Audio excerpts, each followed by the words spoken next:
You Damn Duck was an unemployed man with no special talents, barely getting by, living from one interview to the next just to survive. One day, in a fit of anger, he looked up at the sky to vent his frustration at the gods, and as a result, he was struck by lightning and knocked unconscious. When he woke up, a status window was floating before his eyes, informing him that he had been hired as a part-timer for the gods. You Damn Duck's life had always been a series of misfortunes and uncertainties. He was in the middle of a strange interview where the cold-hearted examiner asked about water filtration mechanisms. You Damn Duck quickly replied that he would use the company's own filter. But before he could finish, he was cut off by the next question about his motivation for applying, which made his face freeze as he had no legitimate reason whatsoever. And then the interviewer looked straight at him and mercilessly uttered, "Aren't you ashamed of yourself?" The entire room suddenly fell silent. You Damn Duck was bewildered, his face full of question marks, not expecting that guy to say such a thing. The man tapped his fingers on the table, his intention being,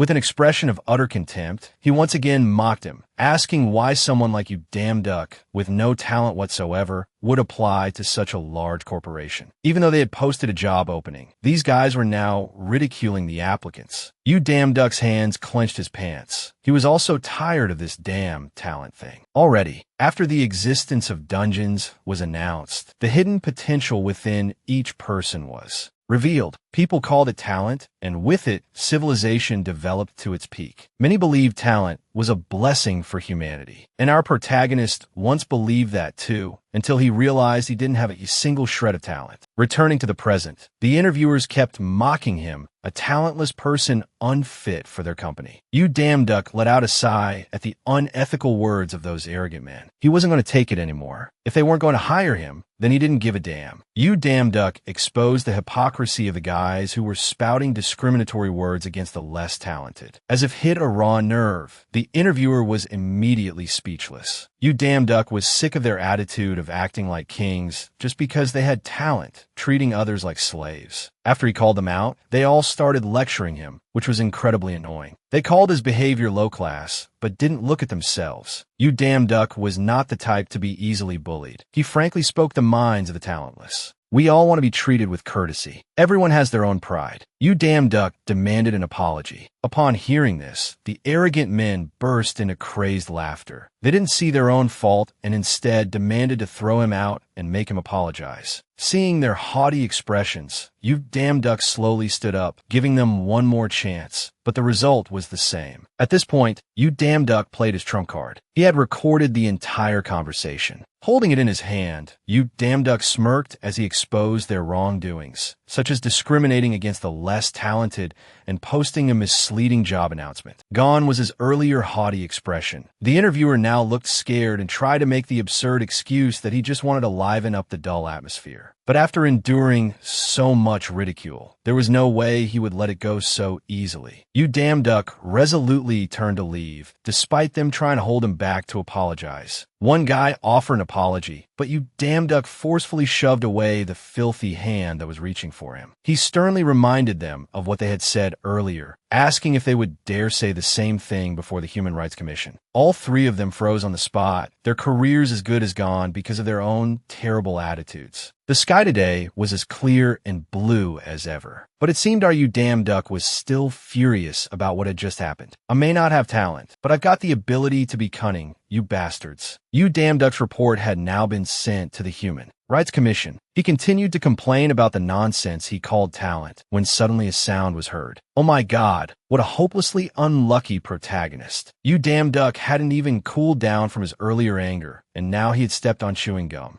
He stomped his foot repeatedly, cursing the person who chewed the gum for not having the decency to wrap it in paper before throwing it away. You could give You Damn Duck the title of the year's unluckiest protagonist. After two disasters, now came the third, getting water splashed right in his face. The men watering the plants on the roadside scratched their heads and apologized for their carelessness. But You Damn Duck was so used to his bad luck that he just stood there, dazed like a soulless person. He stared blankly up at the deep, vast sky. The sweltering summer sun today was suddenly hotter than usual, and the sky quickly turned to evening. You Damn Duck finally returned to his room after 77 49 ordeals. He stood blankly before the window. Exhausted, he slumped down only to see a pile of filth thrown out the window by some drunken whores. What could he do but accept his unlucky fate? You Damn Duck cleaned up while talking to his mother on the phone. He sat down, cheerfully pretending he was fine, and was asking if the hospital food was okay when his mother started blaming herself for making him struggle constantly. For her sake, his mother thought that if they paid back all the money You Damn Duck had borrowed, the audience doesn't know from whom, only that You Damn Duck dislikes this person. He angrily yelled at his mother not to mention his name. It turned out to be You Damn Duck's uncle, but he still hated him because he didn't pay it all back from the start and instead fled abroad. Then You Damn Duck calmed down, said he wasn't angry, and apologized to his mother for raising his voice. After that, he reassured his mother that he was fine, but in reality, he was struggling greatly. Sitting in the middle of the empty room, he comforted his mother, saying everything was going smoothly and promised to see her later. After hanging up, You Damn Duck left the room and went outside with a face full of conflicting emotions. He opened a pack of cigarettes. Perhaps only this could ease his sorrow now. However, it was as if the heavens wanted to take away his last lifeline. Even the cigarette right at his lips was extinguished by the rain. Just moments ago, the sun had been shining brightly, but the moment You Damn Duck was about to light his cigarette, it started pouring. He felt as if the whole world was mocking him. In a fit of rage, You Damn Duck threw away the lighter. He angrily looked up at the sky and expressed his resentment because his life was already miserable enough. Then, in a continuous outburst, You Damn Duck kept cursing the old man upstairs because he didn't care whether gods were real or not. His fist, filled with all his sorrow, slammed onto the ground. He didn't want to live like this, and he didn't deserve to go through it. You Damn Duck's tears mixed with the raindrops. He wanted someone to be held responsible. Perhaps his rage reached the heavens as a huge clap of thunder and lightning appeared right before You Damn Duck's eyes. But now, he wasn't afraid of anyone anymore. He raised his middle finger in a friendly, defiant greeting. "Fuck you, what are you gonna do? Just kill me already." Just as he vented his anger, You Damn Duck's face began to glow miraculously. And without a doubt, a huge bolt of lightning struck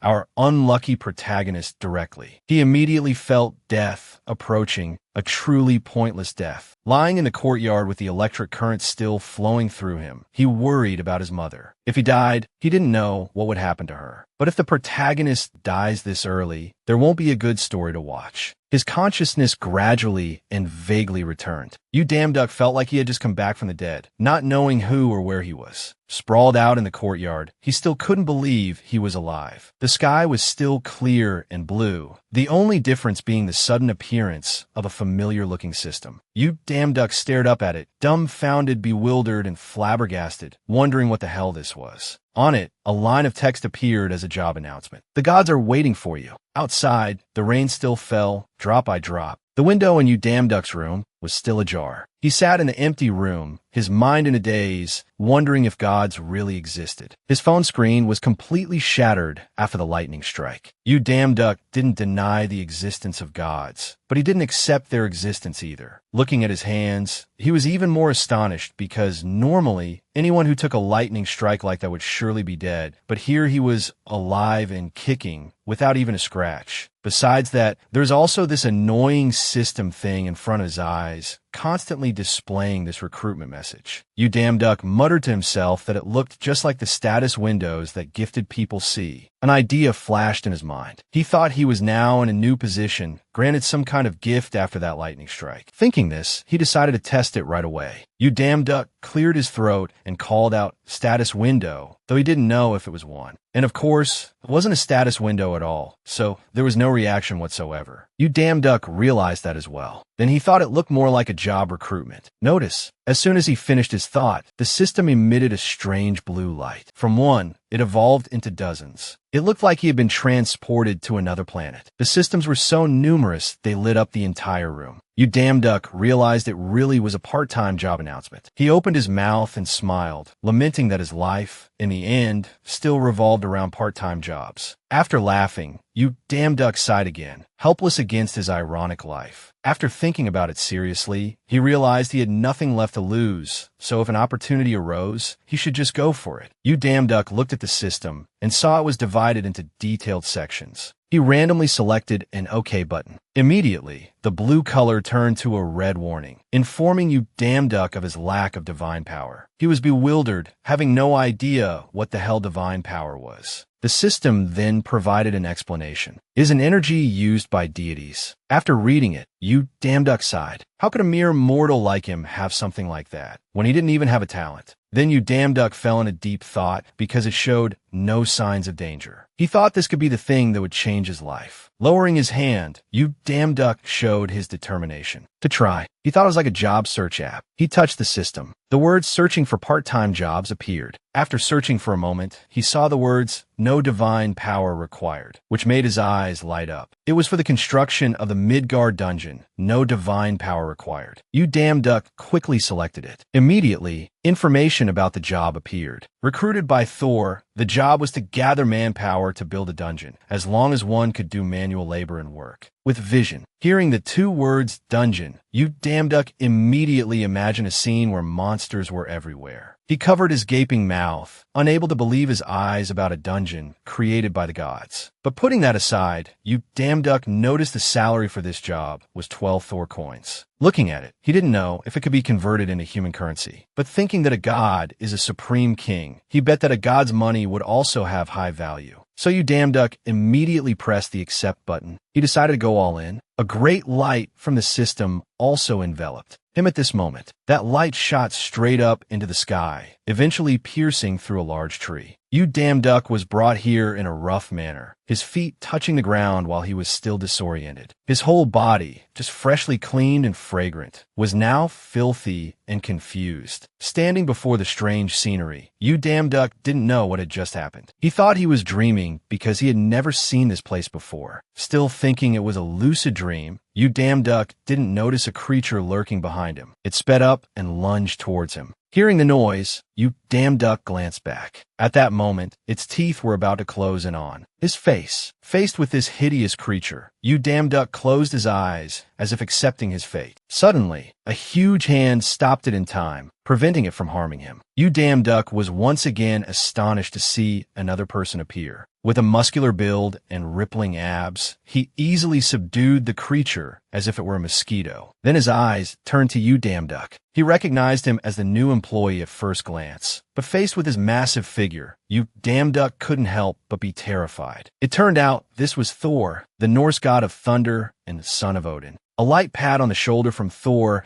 as a greeting startled Yu Damduck. Then he carried the tiny Yu Damduck to the worksite. Only now did Yu Damduck get a good look at the god Thor, a massive, muscular body with a long beard. He also recognized the hammer Mjolnir hanging at his hip. Only then did he believe that this was the real deal, Thor himself. Then Thor started a conversation, stating for sure that he was a deity from Asia based on his appearance. Yu Damduck's eyes widened, not expecting him to actually think he was a god. Then he noticed two other gods. There wasn't a single human here. Yu Damduck suddenly realized he was the only human here, so he decided to risk it. He claimed to be a god from a small mountain. Thor got excited, laughed, and grabbed Yu Damduck's hair in a friendly manner, thinking he was a mountain god who helped people in need. But then Thor suddenly noticed his clothes, thinking he was too immersed in human culture. Yu Damduck immediately panicked, not knowing how to explain. Then he laughed loudly and made an excuse that he often came down the mountain to learn more about human needs. Thor believed him and then asked if he could do the work. He grinned slyly, saying his job was to create a place that would make humans suffer. Yu Damduck forced a smile and admitted he could do it. Then he asked if he knew about the labyrinth of the Minotaur, the half-man,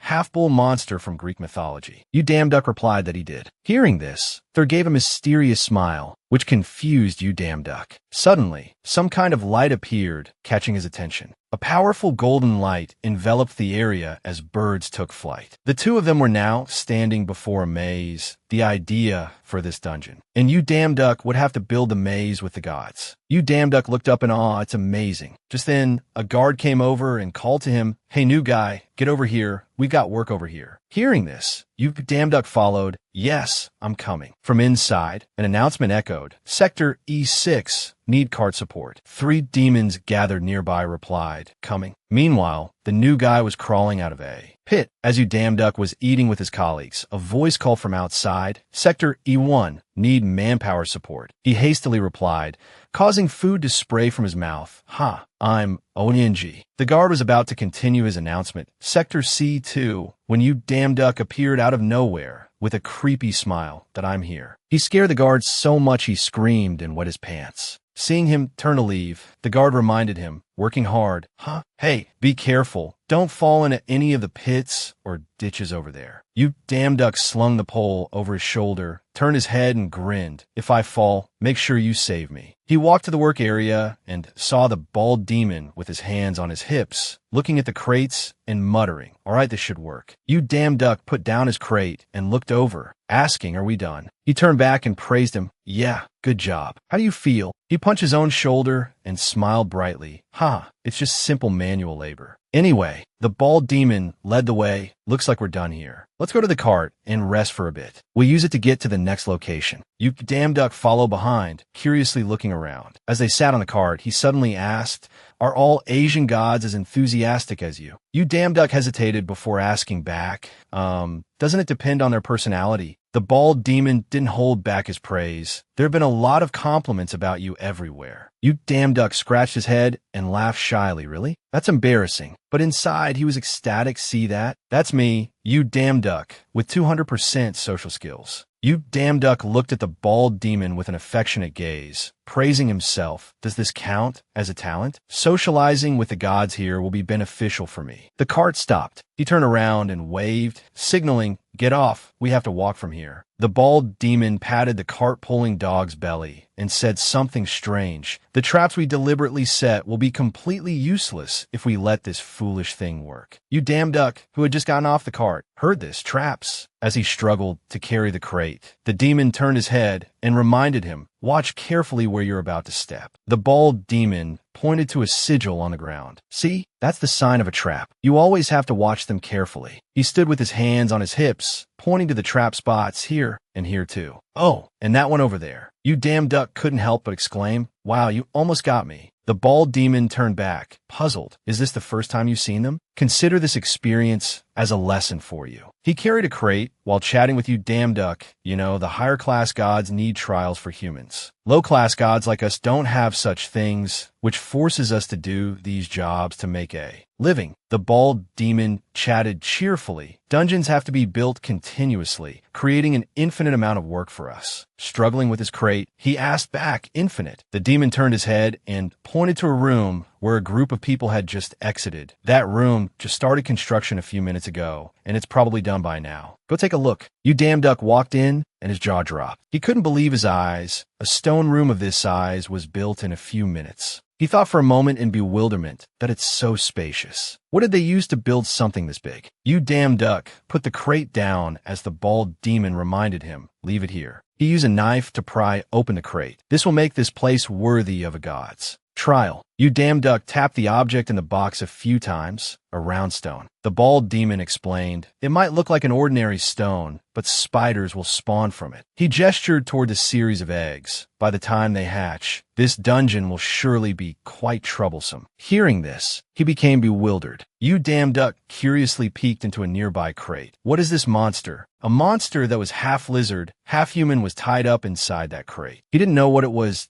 It's a lizard man. You damn duck reached out to touch it. "Interesting. Why is this part transparent?" Seeing his meddling, the bald demon immediately warned him, "Hey, be careful. Its formation isn't complete yet, and that's its weak spot." You damn duck scratched his head and gave a forced laugh. "Oh, I didn't know." He gently reminded him, "Let it rest there. We have to go to the next room." The bald demon pushed open a door and introduced, "This is a hidden goblin camp." He curiously looked inside. As he walked, he explained further, "When humans reach this place, it means they are close to the final destination." You damn duck, walking behind, couldn't help but exclaim, "It's so cold in here." Suddenly, something made him stop. A monster with a human-like body and a shaggy head was hiding inside. Its whole body was green, with a long nose. The monster's eyes snapped open, staring outside. It lunged out, sticking out its long, dangling tongue, scaring you damn duck. So much his eyes bulged, and he almost wet his pants. After scaring him, it stood there laughing gleefully, leaving you damn duck petrified, still unable to recover. The bald demon clutched his stomach, laughing his head off. Surprised? Don't worry, it's just playing around. Being teased, you damn duck's balls turned red with anger. Looking at the monster grinning in its cave, he explained further, but when the dungeon is completed, it's a different story. These guys are very smart and cunning, so confronting them is quite difficult. You damn duck's face looked like a soaked piece of shit. It took him a while to reply, yes, that's right. The two stopped in front of a giant door with a bull's head on it, and this is the end of the maze. His eyes widened as he looked up, meaning this place is... The bald demon pointed upwards and introduced. That's right, this place is for... The huge bull's head loomed there, as if watching them, the boss. God Thor opened the door and came out, greeting cheerfully, "Hey, mountain god." He clasped his hand behind his back, smiled, and asked, "I've heard a lot of praise about you. How's the work going?" Both of them bowed in respect. You damn duck replied softly, "It's good, thanks to your kindness and care." Thor stroked his beard and praised,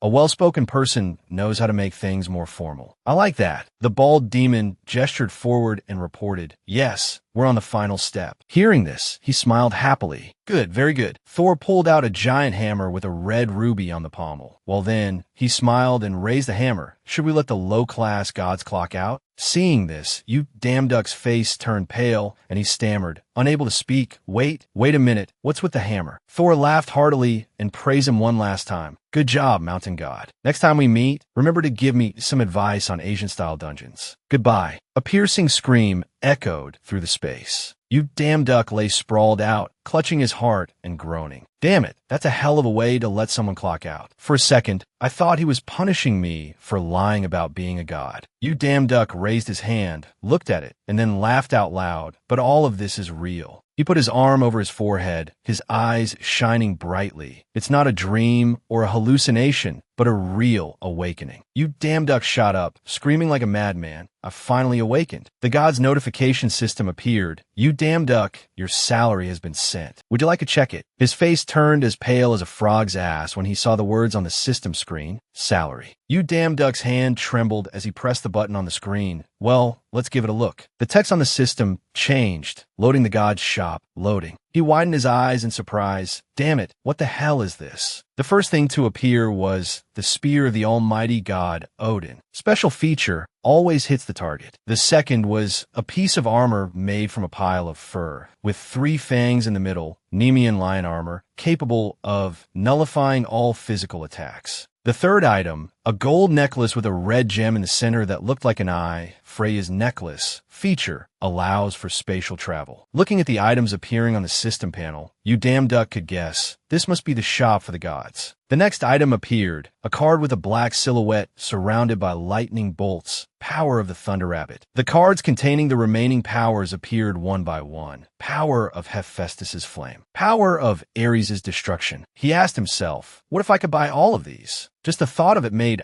you damn duck imagine himself being hailed by everyone. Could he really become a god in a human body? The more he imagined it, the more worked up he got, and the fan blowing on him only intensified the rush. You damn duck reached out and turned off the fan. He rubbed his wrist and smiled confidently. My life is going to change from now on. Before long, his face deflated like a soaked turd. Not enough money. You damn duck sighed in frustration. That's right. Looking at the bright red system notification panel, you damn duck now realized the truth of life. The cheapest item was already $70K though, way too expensive. He listlessly propped his chin on his hand and scrolled through the system panel. How can I buy anything with this? Suddenly, you damn duck scrolled to a certain item. He shot up, his eyes wide as he stared. Talent. You damn duck grabbed his hair and stared intently at the system panel, his whole body trembling, drool dripping down. They sell talent, so all I have to do is buy them, right? This is absolutely perfect for someone like me, right? He bit his nails, pondering. More importantly, the price. The system panel then displayed the item's price. SS rank talent, 12 though. Seeing this, you damn duck's eyes bulged out as if he wanted to crawl right into the system panel. 12 though. Those other things were 70K though, but a talent is only 12 though. The system panel then displayed a long scroll of text. The best god one day, you still want to sell this. Who would want to buy something immortal uses, holy toe, right? Sorry, seller, please post some new authorities. What gods want to buy are authorities, not talents. After reading for a moment, he sighed sorrowfully.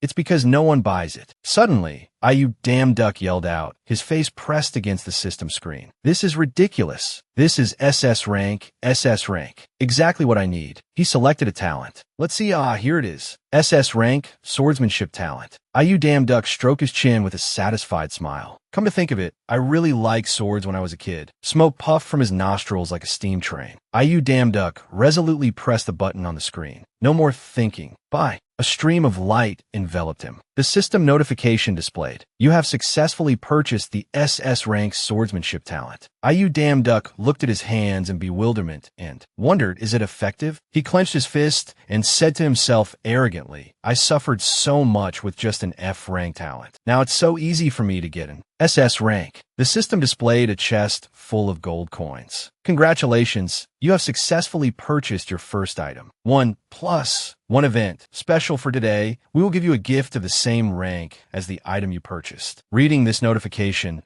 you damn duck covered his mouth, his eyes welling up with tears as if he'd just been proposed to. Another SS rank? Oh my god, he muttered to himself. Now let's see. Without much thought, he immediately selected the SS rank combat talent. I'll choose this one. You damn duck jumped up and down, shouting, now I can use both. Suddenly, his vision blurred and his body swayed. The world was spinning before you damn duck's eyes. As he was about to fall, he reached out, trying to grab onto something. You damn duck's entire body collapsed onto the floor. What's happening? His face contorted in pain. Try to endure it. My whole body hurts so much. You damn duck lay collapsed on the floor, gritting his teeth. A system notification appeared, adjusting your body's strength to correspond with your talent. His hand trembled violently, veins gradually becoming prominent. Enhancing respiratory system. It spread up his face in a terrifying manner. Enhancing muscular strength. You damn duck's vision gradually darkened, with only the system's voice echoing in his ear. You have successfully enhanced your body strength. You have succeeded. You have. In a daze, you damn duck seemed to see his mother in front of him. Son, he vaguely called out, Mom. You damn duck's mother's hand gently reached down as if to caress his face. I'm sorry, my son. I'm sorry that having a sick mother has made you endure such hardships. He hurriedly stopped his mother's words. Mom, don't say that anymore. It's okay now. I have talent now. Wait. A voice rang out as if to remind you damn duck, you can't possibly get everything that easily. You damn duck's face was listless, his mouth muttering incoherently, talent. He slowly sat up, gently massaging his neck and shoulders. Ugh, damn it, my head. When did I fall asleep? I think I saw Mom in my dream. After talking to himself for a moment, you damn duck suddenly realized something. Wait, was it all just a dream? He hurriedly called out, status window. The system immediately displayed you damn duck's information. Name, you damn duck. Occupation, lowest rank god. Talent, SS rank swordsmanship talent, SS rank combat talent. You damn duck read it carefully and then realized lowest rank god. So is that why I can work in the dungeon? He leaned back against the wall and let out a satisfied sigh. A talentless person like me becoming a god. Life really does have its compensations. You damn duck took out his shattered phone to see who was calling. It was his mom. He answered cheerfully, Mom, I have good news. Before he could boast about anything, you damn duck received a confusing message from his mother. Damn duck, don't come to the hospital today. He asked curiously, did something happen, Mom? You damn duck's mother didn't answer, but just repeated herself. Just listen to me and don't come, okay? Don't worry about me. You damn duck didn't give up and asked again, why? Why don't you want me to come? But this time, someone else answered him. Hello, is this the guardian of Ms. Cho Yua? You damn duck didn't understand what was going on, but still answered politely, yes, this is he. The person on the other end of the line continued, we are in a bad situation, so I can't give you the details. There are signs of a dungeon appearing near the hospital. He was shocked as he heard every word being uttered. The person on the other side didn't seem to notice his reaction. We are informing you, but we can't say anything for sure about the patient. The phone was tossed aside in the room, the voice from the other end still echoing steadily. From now until the situation improves, no one is allowed to visit patients. The person on the other end didn't get a reply from IU Damn Duck and was confused. Hello, sir? IU Damn Duck frantically rushed out of the house like a madman. Mom, no. Sweat poured down IU Damn Duck's face. The only thing on his mind right now was his mother. Mom. At the scene, thunder rumbled and lightning flashed. Helicopters whirred in the sky. A reporter was urgently reporting. I am now at the scene. As you can see, there are signs of an impending dungeon break on every street corner. A soldier from the army held a megaphone and shouted, warning everyone, "This is a restricted area. Everyone, please step back." The car screeched to a halt near the bend. IU Damn Duck hurriedly got out, looking around anxiously. He saw a soldier in the distance standing on the roof of a bus, holding a megaphone and saying something, while the people around were still laughing and talking, leisurely as if nothing was wrong. IU Damn Duck was bewildered, not understanding what was happening. What is all this? Just then, the system popped up again. Skill. Combat focus has been activated. Suddenly, he could hear the warning from the distant soldier. Step back. At the same time, IU Damn Duck's vision became clearer. He could clearly see the face of the soldier making the announcement, even from far away. Step back immediately. This is a restricted area. IU Damn Duck realized with a start, I can see the man's details from a distance. Voices from an unknown source echoed around him. Did you hear the government is gathering all the hunters in the city? It was the conversation of two soldiers far in the distance. Do you think there's an 8-star hunter here? The person next to him replied, I heard there is. They said that this is when a rather dangerous dungeon appears. IU Damn Duck felt surrounded by the whispers around him. What if something bad happens? Hey, take a picture of me to post. I don't think anything bad will happen. Okay, I get it. Let me go. Please tell us what's going on. IU Damn Duck clutched his head, full of doubt. What? This is a skill. Is it because of the talent I just bought? But he quickly remembered his purpose for coming here. This is no time for thinking. I have to get into the hospital. IU Damn Duck tried to push his way through, approaching the soldier. Excuse me, my family is in there. I have to go in. The soldier immediately refused. No, there are signs of a labyrinth in this dungeon, so we can't let you. Go in. He was stunned to hear these words. A labyrinth? The sky at that moment looked like it was about to crack open. Something happened that made both the soldier and IU Damn Duck look in one direction in shock. A terrifying blast of power shot down from the sky. Straight down. The people around scattered like a disturbed beehive, pushing and shoving to get away from the spot. Ugh, get out of the way. IU Damn Duck gritted his teeth, trying to brace himself. Piercing screams like women in labor echoed all around. After some time had passed, he gradually woke up. The area around IU Damn Duck was now in ruins. He sat up in pain, still not recovered from the earlier horror. What the hell is going on? Suddenly, IU Damn Duck froze. Before his eyes appeared a giant, pitch-black mass amidst the dust and debris. IU Damn Duck vaguely felt that the thing was very familiar. Wait, maybe that's... That black mass gradually became clearer. It was a spatial gate that looked like a giant eye. No way. He realized with bewilderment, the dungeon that I built? At the castle construction site, IU Damn Duck, carrying an axe, stood with his hands on his hips, looking around. Damn it, now I like seeing it like this. It's quite magnificent, isn't it? He let out a sigh. It's just that I didn't realize it until now. Suddenly, IU Damn Duck became panicked. Now what's happening? He remembered seeing the giant spatial gate when I saw it here. IU Damn Duck wondered in bewilderment, why is that thing here? He was startled when he saw a man fall right next to him.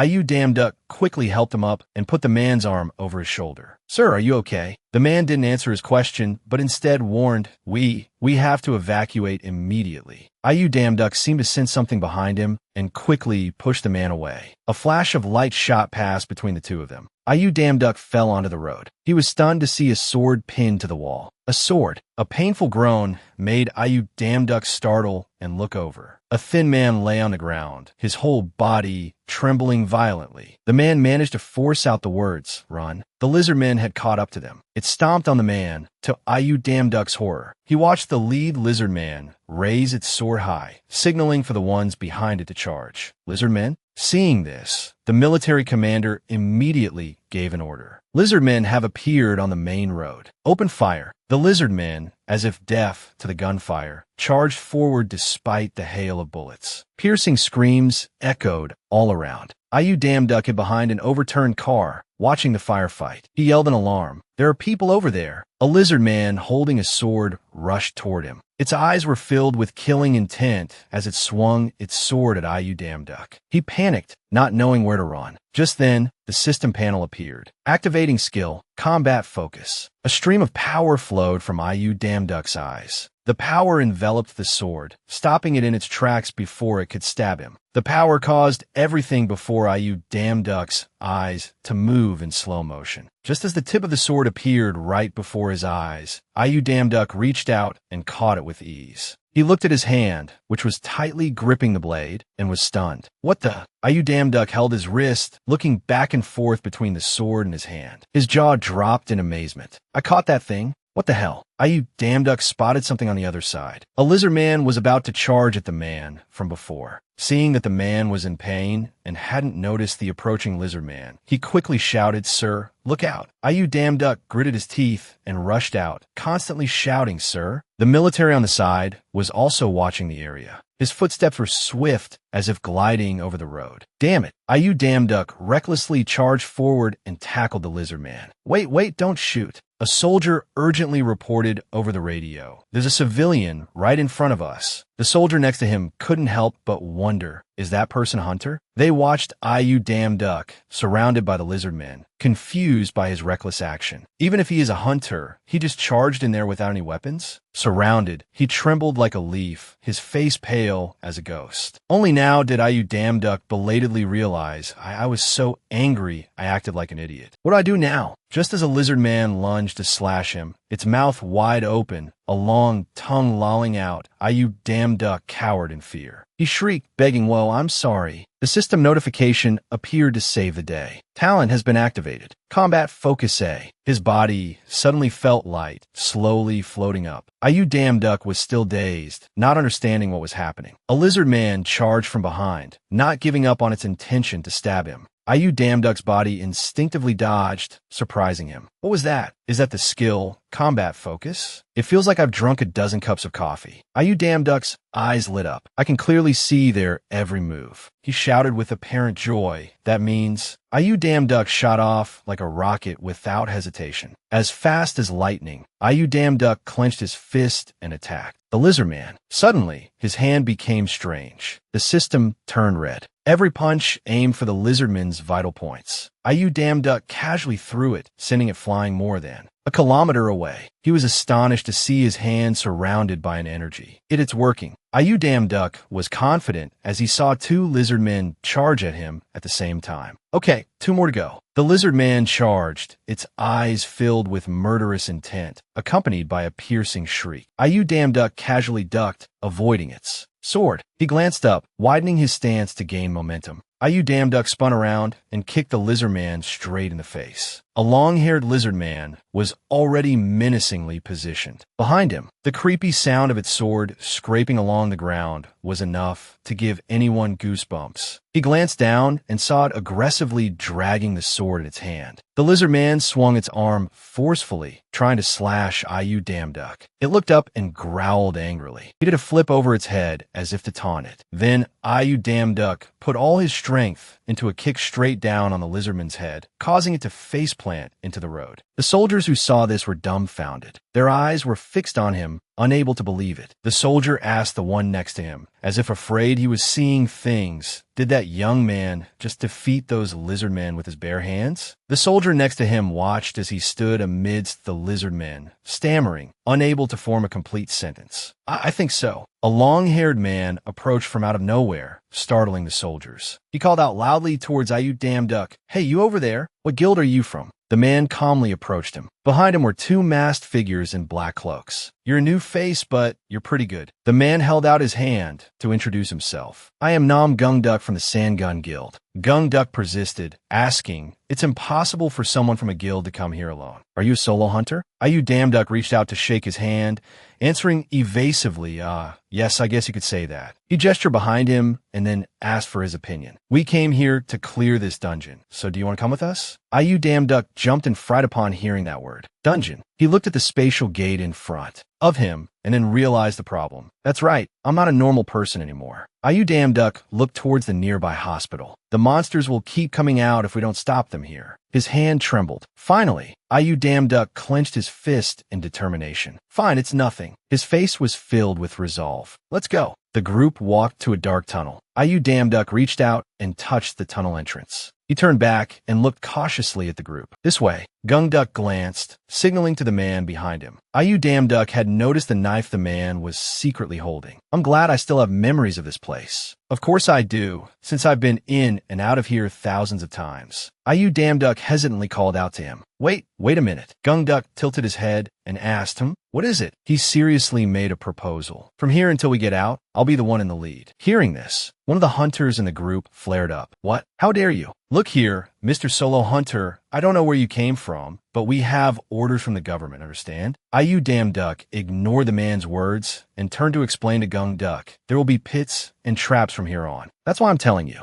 He crossed his arms and laughed confidently. Thanks for the concern, but our elite team has already cleared the way. Ayu Damduck picked up a stone, his words seemingly nonchalant. Oh, really? He casually threw the stone into the tunnel. It collided with something. Something shot up from the ground, shattering the stone. The group was stunned to see this. Ayu Damduck looked at the protruding blades and said calmly, we can be sure that your elite team has never been down this path. He pointed to a sigil on the ground and explained this trap is activated by compression. The spears are also made of a special alloy, which means they'll pierce through any piece of armor like it's foam. It's simple, but more deadly than you think. Gungduck rubbed his chin, puzzled. But how do you know this? Ayu Damduck froze for 5 seconds. All right, if I tell them I helped build this dungeon, I don't think I'll be safe. He didn't dare turn around, sweat pouring down his face. Ayu Damduck's mind was working at full capacity. Ahem, haha, I think you can just think of it as a personal secret. He gestured for the group behind him to proceed. He took cautious steps. Gungduck was curious when he saw Ayu Damduck walk towards the wall to get a torch. What's wrong? He turned back and warned, it's going to be more dangerous from here. Ayu Damduck held the torch and led the way. Suddenly, something made Gungduck and his men gasp. Everyone, he raised the torch high, revealing a giant door with a spider carved on it. Ayu Damduck warned, you'd better protect yourselves. A foot crushed a spider, and along with it came a curse. Die, you damn spider. The hunter lifted his leg to look, his face scrunched up like dog crap. Damn it, it's all over my leg. The man standing next to him was restless. Hey, at this rate, are we all going to turn into barbecue? He immediately turned and scolded. Were you asleep during the briefing? These spider webs are strung up everywhere, forming a network that's also a trap. The easiest way is to burn them all. The two huddled together, whispering. But those were the words that came out of that guy's mouth. Can we really trust him? He could be a spy from another guild trying to obstruct our attack on this dungeon. Ayu Damduck, walking ahead, was exasperated. I can hear everything, you know? His expression became serious as he looked. Inside was a room crisscrossed with spider webs. This is the room. This is where I placed countless boxes full of spider eggs. Ayu Damduck lit a fire and smiled sinisterly. I know all the spiders' hiding places, but there's no need to waste effort like that. I'll turn them all into roasted spiders. I'll be handsomely rewarded for working hard instead of being lazy. The support member suggested a plan. He slowly brought the torch closer to the webs. They must have spun webs all over the place. Now then, let's burn this place down and move on. The system notification popped up again. Skill, combat focus, has been activated. A person wrapped in spider webs tried to call for help. Is anyone here? The voice was a faint whisper, as if on the verge of death. Help! Help me! His eyes lit up. It seemed he had heard the cry for help. Ayu Damduck put a hand on the black cloaked man's shoulder to stop him. Wait. His eyes flashed as he carefully observed his surroundings. I don't think we should use fire. There's someone in here. Gungduck clasped his hands behind his back and instructed the men in black. There are signs of life inside the stone rooms. The current priority is to rescue the survivors. He spoke in a stern voice, arranging the formation. When we enter, form a defensive formation. We don't know their exact location, so we need to limit the use of wide area attacks. Also, Gungduck's eyes flicked over to Ayu Damduck, full of scrutiny. I don't know what method he's using, but that young man seems to know the location of the survivors. The support team will follow his lead. Hearing this, IU Damduck's eyes widened and his jaw dropped. You suddenly want me to be the commander? I've never been in this position before. While the men in black were whispering amongst themselves, a strange girl appeared. He raised his hand, wanting to negotiate. Wait a minute, but a voice cut in. Mr. IU Damduck. IU Damduck looked behind him to see who it was. The mysterious girl approached, holding out her hand to shake his. Thanks to you, we were able to get through those traps safely. Please continue to lead us. Seeing the hand still hovering in midair, IU Damduck was still a bit hesitant. He shook her hand. Let's work well together. But honestly, before he could finish his sentence, the mysterious girl cut him off. Don't worry too much. IU Damduck didn't quite understand what she meant. What? The mysterious girl added. Commander, you just have to give us the location of the survivors. The rest is the support team's job. It's much simpler that way. IU Damduck scratched his neck, a little uncertain. Yes, but is it really that simple? She reassured him again. Yes, very simple. Seeing that the mysterious girl still hadn't let go of his hand, he shyly reminded her. Could you let go of my hand first? She ignored IU Damduck's words and asked another question. You don't use a weapon? He was confused as to why she would ask that question. A weapon? I've never used one before. Why do you ask all of a sudden? The mysterious girl said another strange thing. It was a classic case of talking at cross purposes. I understand. She brushed IU Damduck's hand away and arrogantly turned her back. It would be much wiser to carry one or two swords. The girl pulled her hood down low, her deep blue eyes looking at him. Well, I'm leaving now. IU Damduck politely replied on the surface. Yes, but in his mind he was still dazed, not understanding what was happening. What was that? This girl just said a few words and left immediately. He placed a hand on his chin, thinking with a dazed expression. Did I reveal myself before? He looked around and saw everyone was still arranging their formation. Now, everyone get in position. We're preparing to advance. But there was no sign of the mysterious girl anywhere. She had vanished. A foot stepped inside. Everyone was in a defensive stance, cautiously observing their surroundings. Just as everything fell silent, one of the support team members innocently remarked, "It's a little too quiet, isn't it? Making IU Damduck jump in fright." Gungduck turned back to remind him, "Shoo, don't let your guard down and hold your position." Suddenly, he yelled out, "Above us." He too was startled and looked up. Giant, bright red spiders were lunging down. What are those? Why are they so big? It swung its claw at a support member, making him almost wet his pants.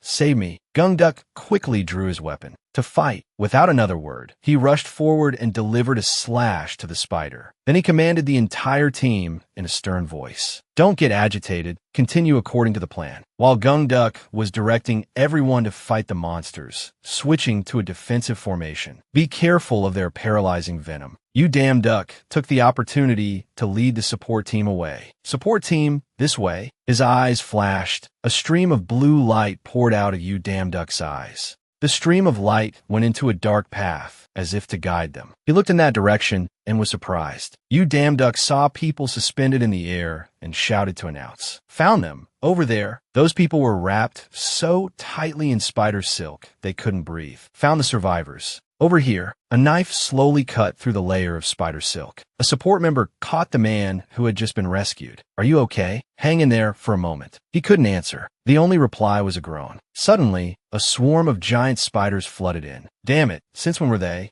IU Damduck, carrying a person in black on his back, said to those behind him, I know where the safe zone is this way. Gungduck, who was fighting, also stopped to glance over. Honestly, I'm quite suspicious. Then he directly split an approaching spider in two. Gungduck quietly observed him from a distance. He knows the structure and passages of the dungeon, and even the location of the survivors. He saw IU Damduck guiding the support team. There are survivors over there too. A bit of suspicion grew in Gungduck's heart. That's something I've never heard of before. A support member, holding a piece of paper, commanded everyone around. There are injured people here. Evacuate the victims from here. Seeing Gungduck approaching with his axe, the support member immediately reported, Guildmaster, all the victims are safe. We have a few injured, but overall, the losses we suffered are very small. He chuckled in praise. We've had a very good start. Maintain this performance and continue with those who can still fight. Tell everyone that and have him rest for a bit. Then Gungduk turned back to you damn duck. Also, I have a few questions for you. He stiffened and pointed at himself to make sure. Are you talking to me? Two support members in the back saw this scene and began to whisper. One of them hissed resentfully. You damn duck walked over step by step, looking at the two people lying on the floor. He listed the injured, with 2 police officers and the rest being ESA hunters. There were a total of 10 people trapped here, and a few of them were members of our team. Gungduk looked at him and laughed heartily. He didn't hold back his praise. If it weren't for you, we would have been toast. You damn duck scratched his head and laughed shyly. It's no problem. Before he could recover, he dropped a critical line. By the way, you truly have an amazing talent. It's as if you built this dungeon yourself. You damn duck froze in his tracks. He gave a forced laugh. That's not it. You damn duck frantically denied it. Build a dungeon myself? I'm not a god or anything. Seeing this, Gungduk put his hands on his hips and laughed uproariously. I was just kidding. He pointed forward, trying to divert his attention. Now we need to gather our forces and continue. Inside, you damn duck was trembling like a leaf. I thought I was done for. Another giant door appeared, carved with patterns resembling eyes. A support member couldn't help but be curious. What's this? Is this something from the Incan civilization? He immediately denied it. They're from the Goblin civilization. The group stared at the door, and someone's voice rang out with contempt. Huh, just goblins? The support members whispered among themselves. I thought the boss fight was next. What a let. Down. You damn duck stood to one side, silently making a plan. A goblin ambush area. I can't think of a surefire plan, but with combat focus, it should be possible. He spoke up to everyone's surprise.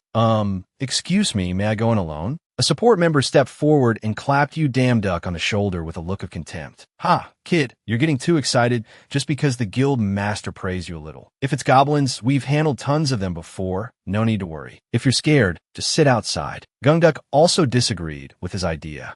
I can't let you go in there alone. Either. You damn duck immediately offered another idea. Then there's no other way. If so, you must follow my orders while we're inside. He finally agreed with him. It seems you have a plan. All right then. The two were engrossed in their planning, unaware that 2 support members were staring at them. One of them was so angry he was grinding his teeth. I wanted to use this chance to get the guild master's attention, but because of some nobody, I can't shine. He was green with envy, dead set on obstructing him. I can't let him take all the spotlight. With that thought, he grabbed his staff and said to those around him, "Let's go." The group slowly advanced inside. Seeing that it was completely empty inside, voices of confusion rang out. What? There's nothing here, just an empty hallway? You damn duck gestured to those behind him. Shoo, keep your voices down. His heart was filled with vigilance. I feel something in here. One of them smirked. This was followed by a cackle and a mocking tone. Oh, really? But there's clearly nothing here. Or is it a giant cockroach or something like that? Another person also chimed in, if goblins appear, we'll protect you. You just need to walk beside us. As soon as the words were spoken, a strong gust of wind blew through, extinguishing all the torches. A group of people clamored in chaos. What the? Turn on the lights. You damn duck hurriedly stopped them. Wait, you shouldn't turn them on. A support member turned and scolded. Nonsense. We need to see clearly to be able to fight, right? How can a self-proclaimed hunter be afraid of a bunch of goblins? He turned on a light while cursing. You cowards can step back. You damn duck could only stand there with his mouth agape, unable to say a word. After a few seconds to recover, you damn duck shouted a warning to everyone. Everyone get down quickly. Gungduk also quickly got down as he said, leaving only the 2 idiots from before standing there holding lights like statues. The white-haired one thought to himself, suddenly I'm feeling a bit scared. He tried to encourage himself. It's probably nothing, right? The white-haired one then urged the person in front. Keep going. What are you doing? The person in front turned back, trembling, unable to speak a word, his body riddled with countless arrows. Thousands more arrows shot out, piercing straight through him. Gungduk and the white-haired man could only stare with their mouths agape in shock. The light shone directly on his face, and the white-haired man could only scream. An uproar rang out again. What the hell? Where did that come from? An ambush? I can't see anything. Gungduk shouted a warning. Everyone, don't move. Everyone immediately held their positions, not daring to move an inch. He turned back and asked you damn duck in a low voice, "Is this why you told us not to turn on the lights?" He replied softly, "Yes, if they see the light, they'll attack that spot immediately." Gung Duck was still puzzled, but it's strange. When we entered, and even now, they must have heard us, but why didn't they act? You damn duck's eyes were fixed ahead. They're toying with their prey. From a dark corner, a goblin peeked out with a wicked grin. They want to savor our terror from the darkness. Gung Duck observed carefully, then planned with him. Even so, we can't counterattack if we can't see anything. We'll have to take some losses to get a chance. You damn duck immediately proposed an idea. What if we could fight without seeing? Gung Duck seemed not to believe his words. What? Is that possible? In response, he answered firmly yes. You damn duck took on the task himself. Just leave it to me. He slowly stood up, his hands in his pockets, looking incredibly cool. You damn duck stepped forward, comforting everyone. I know everyone is worried and can't see anything. I will do this no matter what. The support member also listened to you damn duck's words and followed them. He covered his mouth tightly, sweat dripping with every word of his instruction, until I give a signal. Don't move or make a sound. You damn duck closed his eyes. He took a deep breath. Focus. Remember that feeling. The system notification appeared again. Skill, combat focus, has been activated. A blue circle surrounded you damn duck. The goblins appeared, peeking in curiously. He immediately snapped his eyes open. The support member and Gung Duck looked up in unison. A voice echoed in the darkness. Everyone can turn on the lights and move now. When the lights were turned on, the scene before them was a goblin thrashing in you damn duck's hand, surrounded by a scattering of other goblins. You damn duck squeezed its neck until it went limp. The goblin was thrown down at his feet. Again, the jealous thought of the support member. No way, what is his talent? What kind of trick did he use? Watching you damn duck wipe the sweat from his brow, he was seething with jealousy. If you'd given me a little more time, I could have taken care of them. Why does this guy keep getting in my way? Gung Duck approached him with a surprised look. That was amazing. I've been a hunter my whole life, but I've never seen a hunter like you.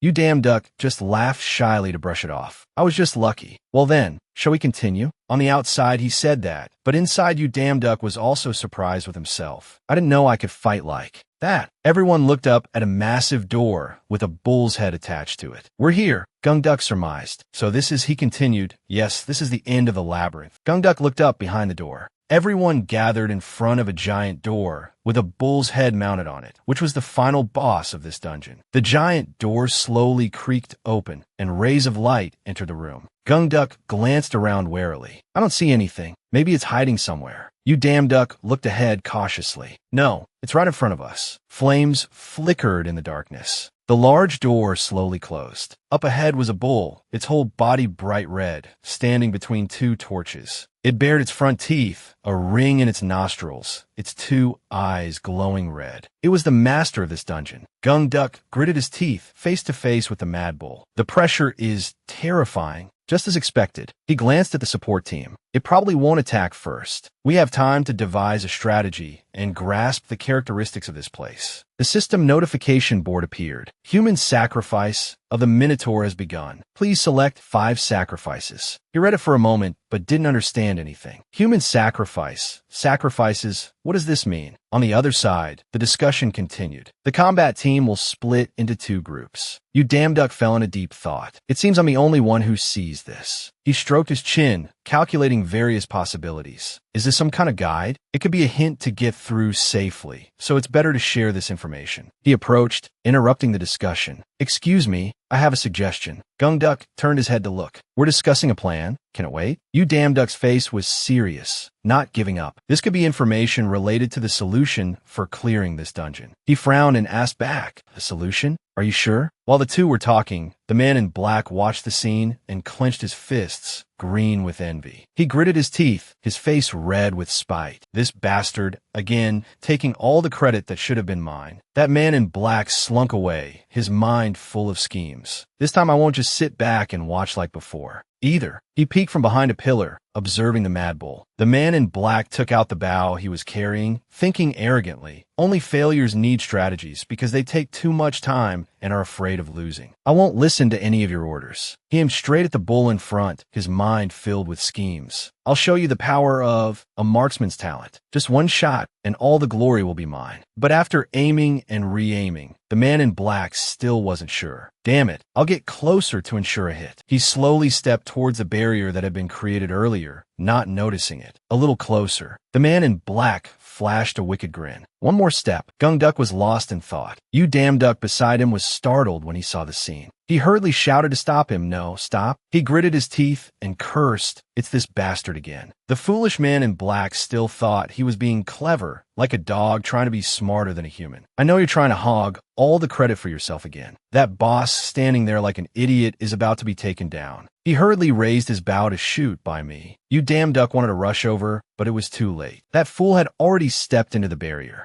The system immediately sounded an alarm. You have entered the labyrinth boss's room. The sacrifices will be chosen randomly. The barrier shattered into glass-like pieces that clattered. Down! He stood there stunned. What just happened? His whole body was covered in a layer of blue light. Gung Duck turned back and reminded him softly, Damn Duck, your body. He didn't pay attention to his words. Yu Damn Duck stared up in a daze. This is... The man in black panicked and cried for help. What's happening? Someone help me. He saw Gung Duck rush in front of him and called out hesitantly, Guild Master. He angrily cursed, his mouth on a nonstop tirade. You idiot, do you realize what you've just done? Seeing the tense situation, Yu Damn Duck reminded him, I don't think this is the time to argue about who's right or wrong. The Mad Bull was now sitting menacingly in front of everyone. Its eyes were bloodshot with anger. The Mad Bull roared, its sound seeming to pierce everyone's eardrums. Yu Damn Duck and Gung Duck had to grit their teeth and endure it. As for that man in black, he was trapped in a pinkish-purple barrier. He sat there dumbfounded for a moment before jumping up and pounding on the barrier, screaming wildly, What is this? Let me out! Get me out of here! Every step the Mad Bull took caused the floor to sink. Gung Duck was somewhat panicked when he saw this sight. He didn't have to wait long. It sent Gung Duck flying a whole kilometer with one hit. He scrambled to get up, drew the axe from his body, and commanded, spread out the formation, don't panic, everyone stay calm. Gung Duck directed while brandishing his two axes for the support team. We need to proceed with the current troop strategy. Choose your positions while I distract it. The Mad Bull raised its hand to strike down, but Gung Duck quickly dodged. Just as it was smashing its axe into the empty ground, he took the opportunity to rush in and parry. Gung Duck shouted, using all his might to slash at the bull. The support members cheered, thinking they were about to win. The battle is going very well, as expected of the leader. Those terrifying sounds, we don't have a chance to jump in. Yu Damn Duck, who was watching intently, couldn't help but praise him. A good hit. The guild master is on another level, isn't he? Suddenly, his eyebrows furrowed. However, Gung Duck's face darkened, and he muttered under his breath, Damn it. He looked up at the Mad Bull, completely unfazed by his slash. Are you kidding me? Gung Duck's face was as pale as a ghost. It feels like I'm hitting solid iron, not flesh and blood. Yu Damn Duck suddenly shouted a warning. Watch out. A powerful force shot toward his face. Gung Duck's feet left the ground. He was sent flying far away. Gung Duck tried to break with the handle of his axe. Now he realized it's not that I couldn't dodge it, but that it didn't need to dodge. Gung Duck clutched his injured arm with just a light swing. He looked at the Mad Bull before him and calculated silently. A slight mistake could cost me my life. In that case, Gung Duck shouted an order. All units deploy the encirclement formation, but the support members moved to their positions as quick as lightning. Everyone assumed a defensive stance, listening to his command. Gather information while dodging its attacks. We must find its weakness. Yu Damn Duck stood behind, silently assessing. The commands are decisive and clear. He's truly a veteran warrior when it comes to dealing with dungeons. He looked up at the Mad Bull in front of him, but it seems to be the best way right now. Yu Damn Duck looked at the Mad Bull, which was still standing still, not paying them any mind. It's not even bothering to charge at us. It's as if distance doesn't matter to it. But lightning surrounded its muscular arm, and he realized with a shock,